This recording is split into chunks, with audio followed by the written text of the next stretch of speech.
Terima kasih Anda masih bersama kami di iNews Pagi. Pemirsa, bagi Anda yang baru saja bergabung bersama kami, berikut ini adalah beberapa informasi pilihan redaksi. Di antaranya seorang pedagang menangis histeris saat bertemu Presiden Joko Widodo. Momen itu terjadi saat Jokowi mengunjungi pasar Purwodadi, Grobogan, Jawa Tengah.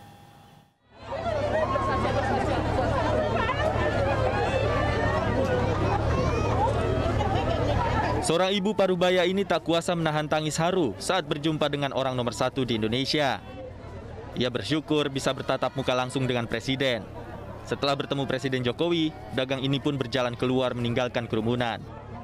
Peristiwa ini terjadi ketika Presiden Joko Widodo berkunjung ke Pasar Induk Purwodadi di Kabupaten Grobogan, Jawa Tengah pagi tadi.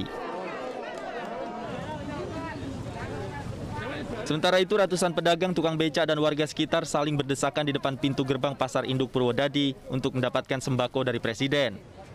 Satu persatu yang hadir mendapatkan kantong sembako yang berisi beras, minyak goreng, dan beberapa kebutuhan pokok. Presiden juga memberikan bantuan uang tunai kepada para pedagang. Dari Pak Jokowi? Iya. Apa saja Pak? Uang. Terus? Sembako, sembakonya. Ini dapat langsung dari Pak Jokowi gitu? Iya. Berapa Bu? Jumlahnya Bu? 1.200.000 bilangnya tadi. Setelah menyapa para pedagang, Presiden Joko Widodo melanjutkan kunjungan ke desa berikutnya untuk meresmikan gedung sekolah. Dari Grobogan, Jawa Tengah, Rustama Nusantara, iNews melaporkan. Gubernur Jawa Tengah Ganjar Pranowo mengedukasi masyarakat agar bisa menangkal varian baru COVID-19 Omikron, salah satunya dengan memakai masker sesuai anjuran pemerintah. Hal tersebut diungkap Ganjar saat mendampingi Presiden Joko Widodo meresmikan Pasar Johar, Semarang, Jawa Tengah. Keduanya mendapat respon positif dari pedagang dan pengunjung saat masuk ke area pasar.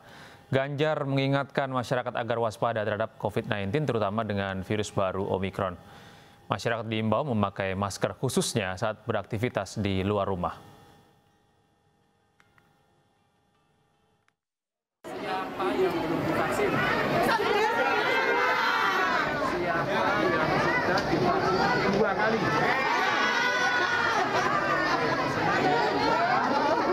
Sekarang ada varian baru namanya apa? Nah, itu nularnya gampang. Ya pemirsa, kasus konfirmasi Omikron di Indonesia terus bertambah. Per 4 Januari 2022 terdapat tambahan 92 kasus baru COVID-19 varian Omikron. Kasus ini didominasi oleh warga negara Indonesia yang baru kembali dari perjalanan luar negeri.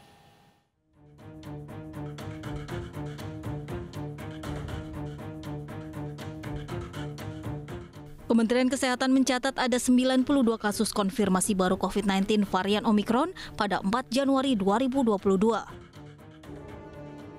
Total kasus Omikron di Indonesia kini menjadi 254, terdiri dari 239 kasus dari pelaku perjalanan internasional dan 15 kasus transmisi lokal.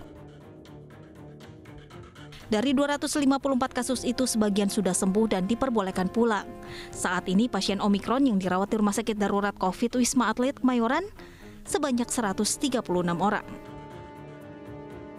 Saat ini dirawat 136 dan mereka adalah berasal dari repatriasi dari Saudi Arabia. Ada perjalanan dari Saudi Arabia ada 40, perjalanan dari Turki ada 38, perjalanan dari Malaysia ada 12, dan perjalanan dari Amerika Serikat ada 11, dan dari Uni Emirat Arab ada 10. Lainnya dari negara lain jumlahnya sekitar di bawah 10.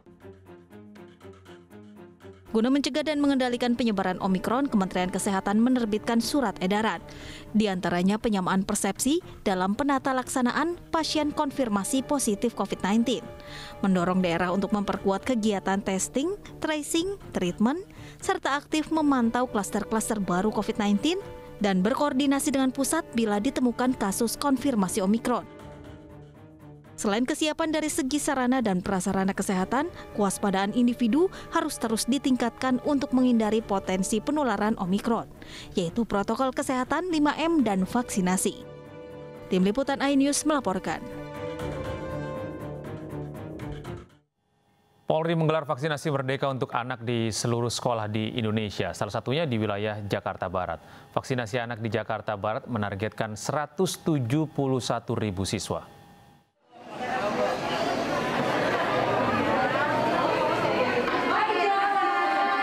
Seperti inilah suasana pelaksanaan vaksinasi merdeka anak yang digelar Polres Metro Jakarta Barat di sekolah kawasan Kedoya, Jakarta Barat. Para siswa antusias mengikuti program vaksinasi didampingi oleh orang tuanya.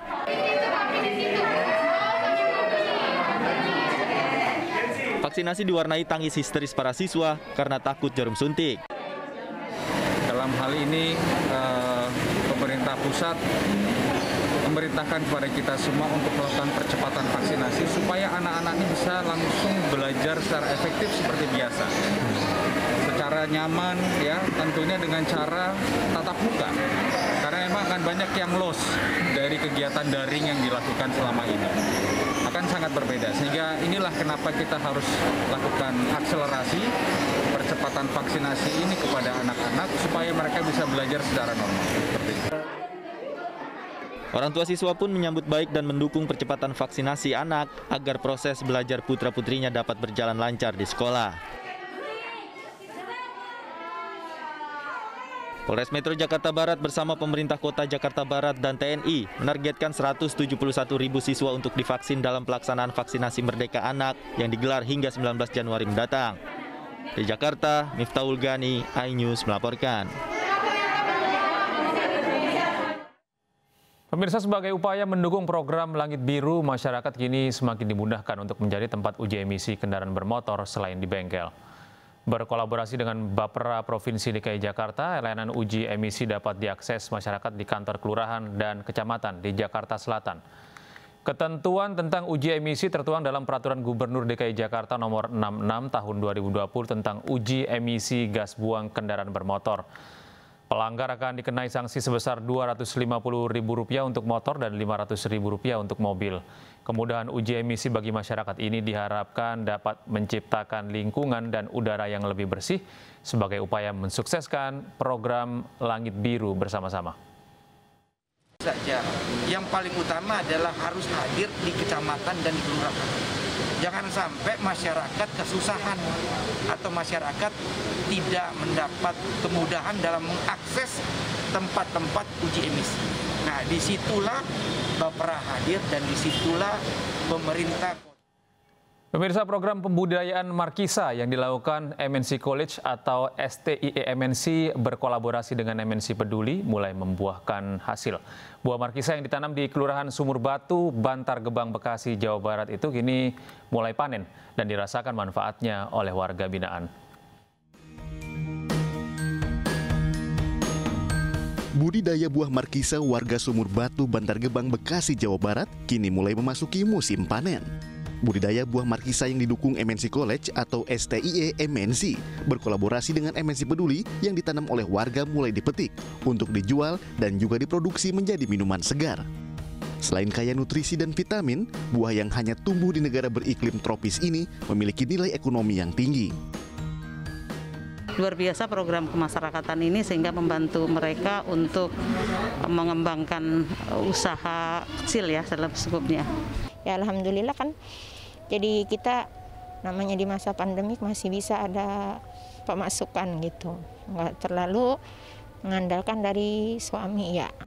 Pengembangan budidaya Markisa ini merupakan program pembinaan dan pengabdian masyarakat dari STIE MNC dan MNC Peduli. Rencananya kita akan mengembangkan produk-produk lain dari buah Markisa, mungkin bisa aja membuat dodol Markisa, kemudian minuman Markisa Peras yang kita jual di pinggir-pinggir jalan gitu. Jadi lebih banyak produk yang dihasilkan dari buah Markisa itu sendiri. Di mana kita melibatkan bukan hanya dosen, tendik, tapi juga mahasiswa untuk ikut serta dalam program ini, di mana apapun yang mereka belajarkan di dalam kelas, mereka juga bisa mengimplementasikannya dalam dunia nyata. Program pengabdian masyarakat STIE MNC bersama MNC Peduli ini diharapkan dapat meningkatkan perekonomian warga sekitar. Tim Liputan iNews melaporkan. Dan pemirsa, informasi tadi menutup iNews Pagi pada hari ini. Saya Gede Satria pamit undur diri. Terima kasih atas kebersamaan Anda. Tetap sehat, tetap semangat, dan sampai jumpa.